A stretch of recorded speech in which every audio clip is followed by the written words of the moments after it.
No guarantees and no time frame. BHP Billiton Chief Marius Kloppers has painted a bleak picture of the proposed Olympic Dam mine expansion on a visit to Adelaide to meet the Premier. Jay Weatherall says the project's future now hangs on new technology, which is still years away from being proven, if at all. State political reporter Nick Harmson.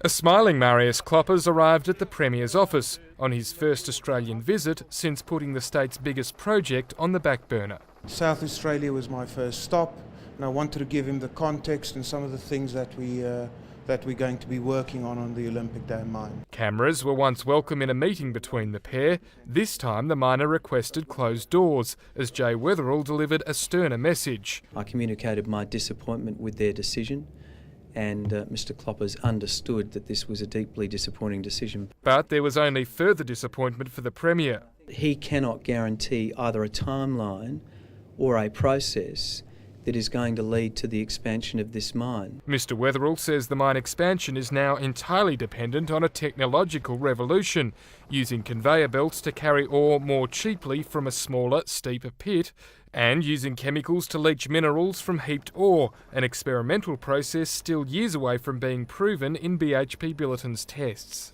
I can't give you any time frame on how these things progress. Dr Kloppers says he hasn't asked for an extension of BHP's indenture agreement, which automatically expires in December.